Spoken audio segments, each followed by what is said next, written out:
Welcome students. Welcome to the video. Students, in the last video we have seen statistic, what is data and all. Now we are going to see in this video about presentation of data, and we are going to see the factors which are important or which are necessary for the representation of data. So, how to represent data? For that we will learn first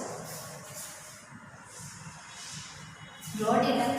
So question arises, what is raw data? So raw data is nothing but when an interpreter collect an information and whatever data which an interpreter obtain is not systematic. So the data is not systematic, it is known as raw data.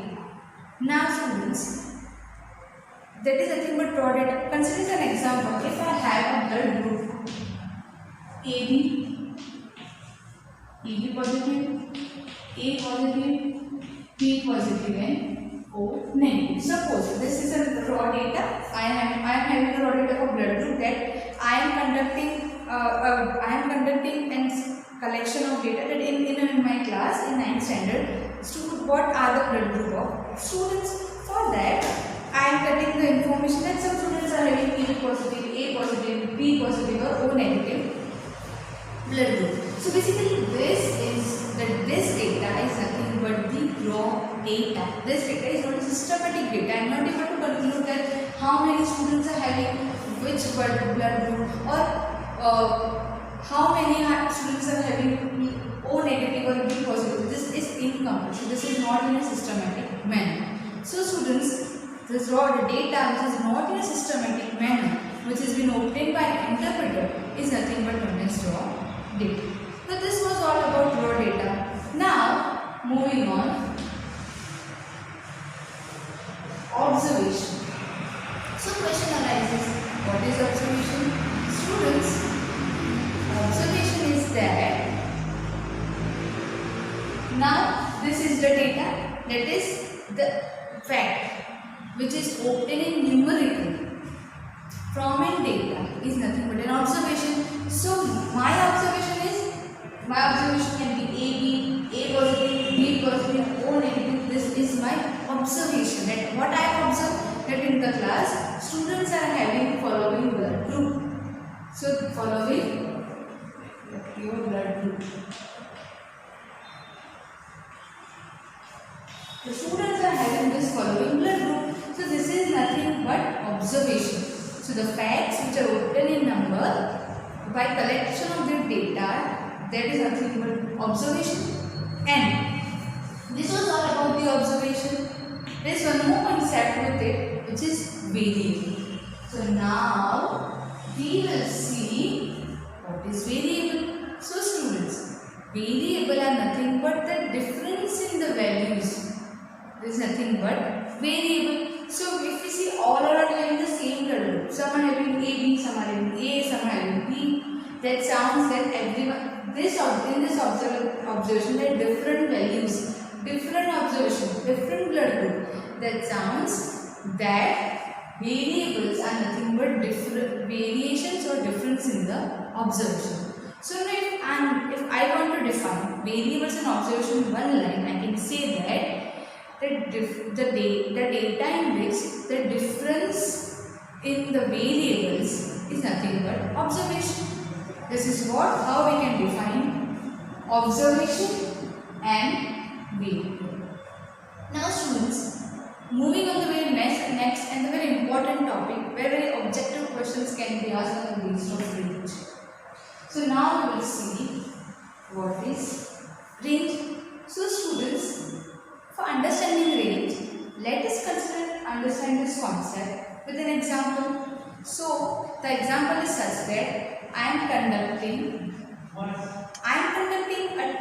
test in the class that is of about 30 marks. So I am conducting 30 marks test of maths in class 9.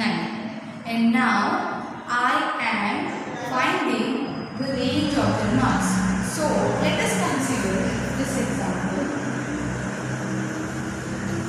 Let us consider the marks are 5, 25, 10, 20, 15. which I am getting by conducting test in standard 9 of math. It is about 30 marks. So these are my observation. Basically these are the raw data. So these are the raw data I am getting, that some of the students in the class are getting 5, 10, 5, 25, 10, 20, 20, 15 respective marks in maths. Right? Now these are the raw data, and 5, 25, 10, 20, 15 are variable the same way they are my observation. Also, never need to find range. What I need to do? First of all, range is been represented as capital R. So range is always represented as capital R.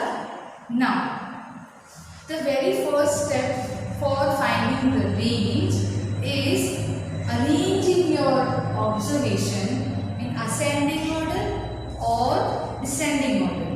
Right? So for this data, I will arrange my observation in ascending order. So very first step, you can say I am arranging data in ascending order. So our first observation will be 5, next will be 10, respectively 15, 20 and 25. So these are my observation, which is the raw, which I have been arranging ascending order. Now students, the very next thing you need to find the higher value and the lower value. So students, how to find higher value and lower value? For that, we understand what is higher value and lower value. So in an observation, the highest observation is considered as higher value. I am repeating, in a given observation, the highest observation is considered as highest value, and simultaneously in the given observation, the lowest observation is considered as lower value. So if I see H as higher value, correct, and L as lower value. So now I see this observation, students, the very next step is I am going to find what is the highest value and what is the lowest value in the given observation. So I will write H over here, that is highest value. If I see in my observation, the highest observation is 25, so basically my higher value will be 25. Now if I see the lower value, then the lowest value which I can see in my observation is 5, so basically L will be 5. Now students, if I need to find the range, so what is the formula?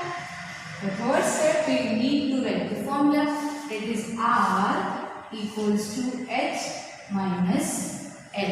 It is higher value minus lower value. As I am writing H minus L, that is H is nothing but 25 minus 5. So we know 25 minus 5 is nothing but equal to 20. So with this I can conclude that the range is nothing but 20.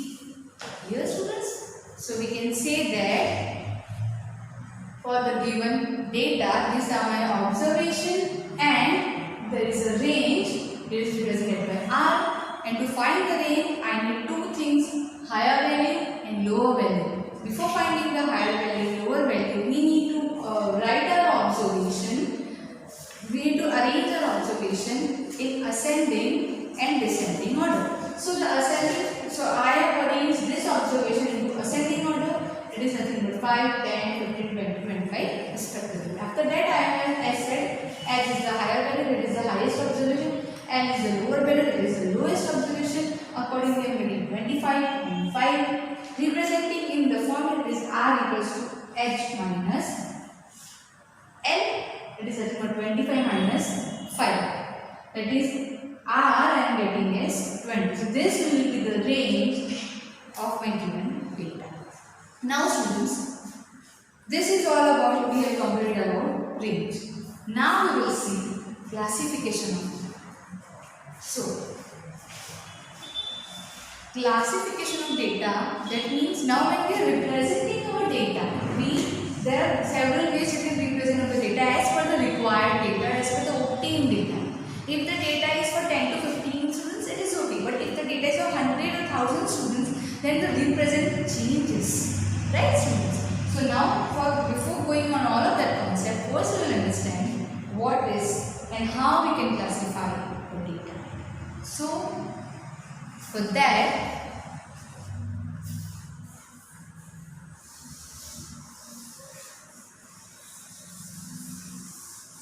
we can say that data can be classified into two ways. That is, so we can classify data into two ways. That is group data and ungrouped data.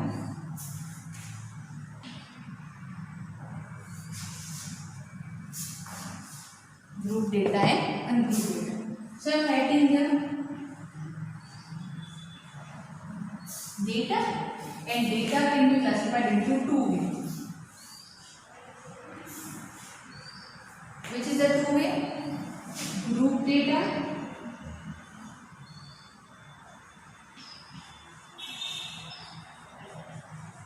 and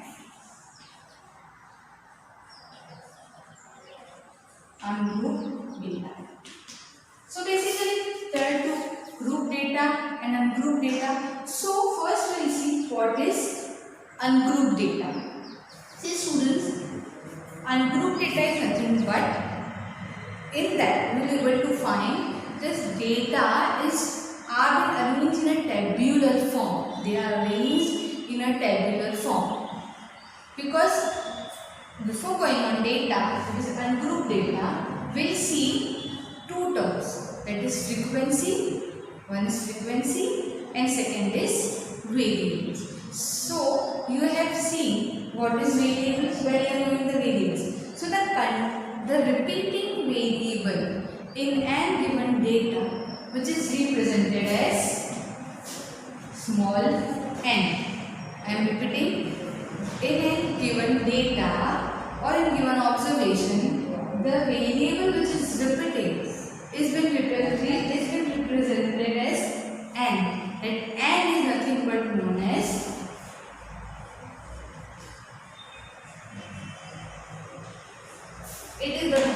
frequency. So in an ungrouped data, you will find frequency, that is a repetition of a variable, that is represented as n. And such representation of frequency can be shown in a tabular form, that is known as ungrouped data. Students, for that we will take an example. See, I am just showing you an example, and we will continue this example. See, I am considering this as example. If you see over here, this is the blood group, as I said before, this is the blood group of the students in my class, and some are having A positive, B positive, B negative, O negative blood group. Now students, if I need, this is the data and I need to arrange in this is an ungrouped data, and I need to arrange this data into this ungrouped distribution table. I need to arrange this in an ungrouped distribution table. How will I arrange? See, first I will make a table.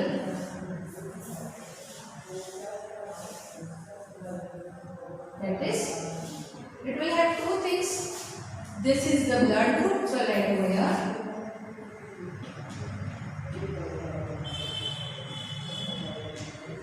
Blood group. And second thing, this blood group is of students. So I will write over here.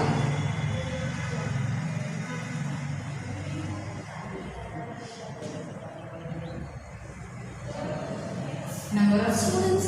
So now blood group, which blood group we are able to see? First is AB positive, A positive, B positive and O negative. Now consider that about the frequency for this student are given as somehow 5, 4, 3, 1 and 2. So I can say that as per our observation, about 5 students are having AB positive blood group, so write over here 5. Similarly, A positive, the 4 students are having A positive. See, this is very simpler representing it. But if I write it in an ungrouped manner, you will be able to see there will be repetition of AB positive for the 5 times, A positive for the 4 times, B positive for 3 times, and O negative for the 2 terms. So if when I am arranging this, I can, as per the counting, I can say that A positive consists, there are 4 students, B positive are having 3 students, and O negative are having 1 students. So in that basis, this is how we can represent ungroup data in an frequency table. Is this clear? So this is very first classification of data. It is ungrouped data, and we have arranged this in a frequency table. Now students, the very last classification is group data. So group data is that the students basically the data. Now this is the data for hardly 4 to, if I find this, the total if I see 9, 5 is for 9, 10, 11, 12 and 13. So here there is about 13 students, right? So for 13 students, this are my observation. Now, if we talk about group data, if I need to find, this is about particular class, and that I am just talking about 13 students. Suppose I need to find blood group of the students of the whole school. Means if a school is consisting of 3,000 students in a school, so basically I need to find blood group of 3,000 students. It is overall I am finding the data. So student, in that case, what happens? In that case, finding by this way becomes difficult. It will become a very longer way, and for a person who is interpreting the data, for it will become difficult. So the reader who is reading this data, understanding this data, for them to make them easy, what we need to do? We need to make a class for this data. That is about 0 to 5 students are having A positive, or 5 to 10 are having B positive.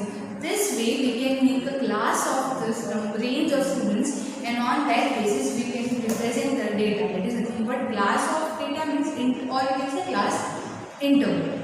And in that there is 2, higher limit as well as upper limit. So this group data consists higher limit and upper limit. So that is nothing but known as group data. And further, these group data, as we have seen higher limit and lower limit, for example, the class will be 5 to 10, 10 to 50. This is my class. So my higher limit will be 10, 10 will be my higher limit, and the lower limit will be 5. For the range 5 to 10, I have higher limit 10 and lower limit 5. Similarly, if I talk about 10 and 50, the higher limit will be 50 and lower limit will be 10. So this is all about the group data. Now if I see, again this group data is being divided or being formed, can be presented in 2 ways. That is,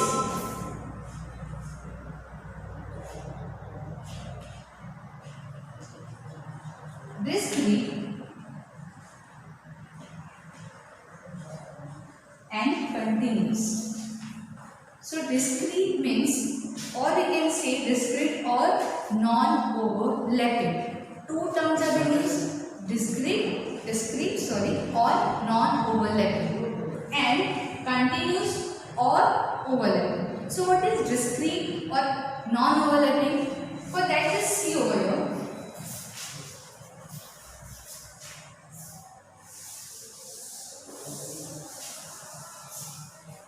See, suppose, yes, there is a class that is 5 to 10, 11 to 20, 21 to 30. I am writing over here 3 group. See students, if we see this 3 group, the higher, it is starting from 5, then this ending at 3. So for this, the lower limit is 5, higher limit is 10. After that, for the next class, you will see a gap between the 2 class interval. That is, here it is starting from 11, then it goes till 20. This sounds like there is a gap between the 2 class interval, and that is nothing but known as discrete or non-overlapping group, because there is no overlapping of 2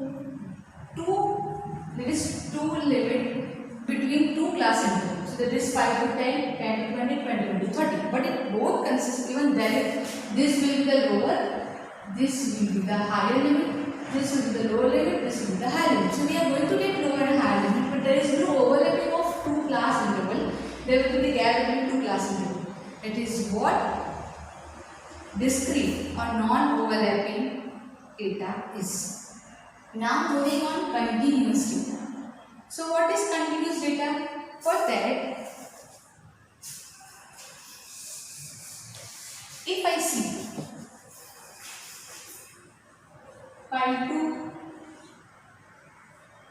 10, 10 to 15, 15 to 20. Now we see the very lower class is 5, the higher limit is 10. Now this is the very first class, and the next interval is starting from 10, 10 to 15. The very third interval is starting from, it is ending from 15 and here it is starting from 15. So there is continuity in this class interval.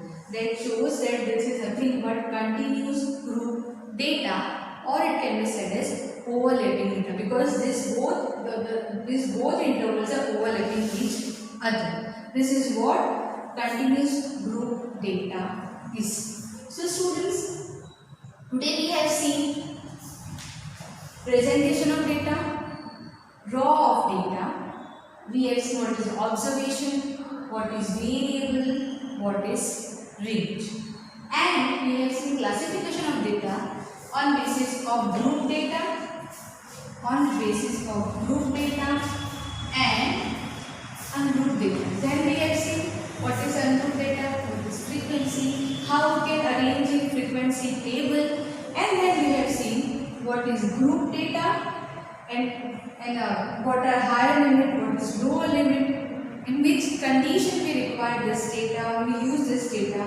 Then we have seen further classification of group data. It is discrete and continuous. And then we have seen the example of discrete, that is 5 to 10, 11 to 20. There is a gap between two class interval, that is discrete, or we can say non-overlapping.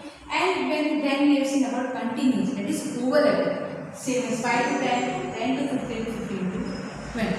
So students, the homework for this video is what? You need to find the range. I have given the sum of the data, the raw data is 10, 20, 30, 40 and 20. This is the one example. Second is 25, 4, 2, 15 and 20. And you need to find the range for this data. So students, this is all about this video.